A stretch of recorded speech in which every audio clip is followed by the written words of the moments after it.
కేంద్రం నేడు పార్లమెంట్లో బడ్జెట్ను ప్రవేశపెట్టింది. ఏపీలో ఎన్డీఏ ప్రభుత్వాలే అధికారంలో ఉన్నాయి. డబుల్ ఇంజిన్ సర్కారుతో ఏపీకి మేలు జరుగుతుందని ఎన్నికల సమయంలో బీజేపీ నేతలు హామీలు ఇచ్చారు. కేంద్రం నుంచి ఆశిస్తున్న వాటిపైన చంద్రబాబు ఢిల్లీలో ప్రధాని మోడీతో సహా వరుసగా కేంద్ర మంత్రులను కలిసి వివరించారు. ప్రత్యేకంగా అమరావతి, పోలవరంపై కేంద్ర సాయం పైన ఏపీ ప్రభుత్వం ఆశలు పెట్టుకుంది. రాజకీయంగానూ బడ్జెట్ కేటాయింపులు కీలకంగా మారనున్నాయి. ఈ తరుణంలో కేంద్రం రాష్ట్రానికి సాయం ఏ మేరకు చేస్తుంది అనే సందేహాలు నెలకొన్నాయి. అయితే కేంద్రం రాష్ట్రానికి ఆర్థికంగా తోడ్పాటు ఇచ్చింది. ఏపీ రాజధాని అమరావతికి 15,000 కోట్ల సాయం అందించాలని నిర్ణయించినట్లు ఆర్థిక మంత్రి నిర్మల తెలిపారు. ఈ మొత్తాన్ని వివిధ ఆర్థిక సంస్థల నుంచి సేకరించాలని నిర్ణయించామన్నారు. అలాగే పోలవరం ప్రాజెక్టు పూర్తి చేసి తీరుతామని ప్రకటించారు. దేశ ఆహార భద్రతకు పోలవరం ప్రాజెక్టు కీలకమన్నారు.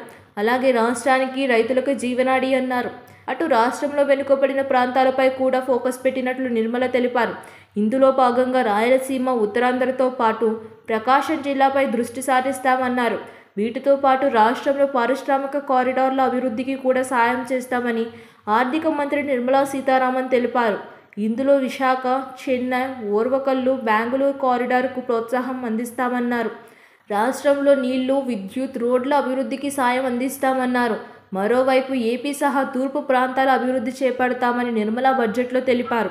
తద్వారా విభజన తర్వాత నష్టపోయిన ఏపీకి తగినంత ప్రయోజనం చేకూరబోతుంది.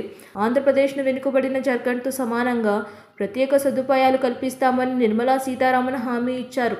దీంతో చాలా కాలం తర్వాత కేంద్ర బడ్జెట్లో ఏపీకి ప్రాధాన్యం దక్కినట్లయింది.